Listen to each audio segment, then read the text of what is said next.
Hi అండి. ఈ వీడియోలో రీసెంట్‌గా నేను Mamaearth vitamin C daily glow face cream తీసుకున్నాననమాట. నాకు ముందు నుంచి తెలుసు ఇది. ఇది స్కిన్ ని బాగా రిపేర్ చేస్తుంది. అది కాక ఇది చాలా సేఫ్ అన్నమాట. ఇది ఎటువంటి స్కిన్ వాళ్ళకైనా బాగా పనిచేస్తుంది. అది కాక దీనిలో మనకి తురమరిక్ ఉంది. అలాగే విటమిన్ సి అనేది చాలా ఇంపార్టెంట్ మన ఫేస్ కి, మన స్కిన్ కి అన్నమాట.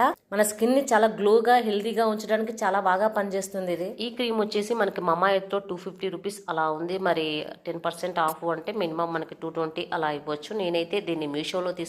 నాకు 200 లోపే వచ్చేసి. ఇది ఒక మాయిశ్చరైజర్ గా పనికొస్తుంది. చాలా సాఫ్ట్ గా ఉంటుంది, స్మూత్ గా స్కిన్ ఉంటుంది. ఫేస్ లో ఉన్న డెడ్ స్కిన్ పోవడానికి మనకి ఇది హెల్ప్ చేస్తుంది. అప్లై చేసుకున్న వెంటనే మనకు ఫేస్ గ్లోగా కనిపిస్తుంది. ఇది అప్లై చేసుకున్న తర్వాత మనం పౌడర్, మేకప్ పౌడర్ అవన్నీ వేయాల్సిన అవసరం లేదు. డైలీ ఇది నార్మల్ గా ఒక మాయిశ్చరైజర్ గా అప్లై చేసుకుంటే ఇక వెంటనే లిప్స్ కి లిప్ బామ్ పూసేసుకొని ఒక స్టిక్కర్ ఇలా పెట్టేసుకున్నామంటే ఫుల్ మేకప్ లుక్ వచ్చేస్తుంది. నాకు అందుకే నచ్చింది. మీకు నచ్చితే మామా ఎర్త్ వెబ్సైట్ లో వెళ్ళండి, లేదా అమెజాన్ లో చాలా చోట్ల ఉన్నాయి, వెళ్ళి బై చేయండి. వీడియో నచ్చితే లైక్ చేసి